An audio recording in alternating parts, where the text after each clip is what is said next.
Na 1000 naših građana rodi se nešto malo više od 9 beba, ali umre 15 ljudi i taj odnos između novorođenih i umrlih je zaista zabrinjavajući. To za sobom vuče dve posledice.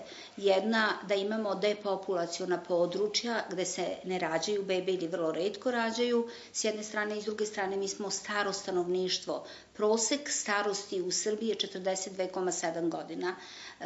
To su podaci sa kojima smo se suočili i u ovom resoru vlade i zbog toga preduzeli određene korake vezane za pronatalitetnu stimulaciju. Dakle, mi zaista mislimo da treba stimulisati rađanje, pre svega kod onih ljudi koji rade, njihov status, usklađenost radnog vremena i roditeljskih obaveza mora biti na višem nivou, da ne kažemo da poslodavci moraju imati mnogo više senzibiliteta za svoje uposlene mlade roditelje i buduće roditelje i upravo je u toku realizacija jednog upitnika koji treba da popuni 6-7 hiljada radnika zaposlenih i oko 500-600 poslodavaca, da vidimo šta oni misle o usklađenosti radnog vremena i roditeljskih angažmana, odnosno vremena koje roditelji treba kao roditelji da upodobe interesu svog deteta.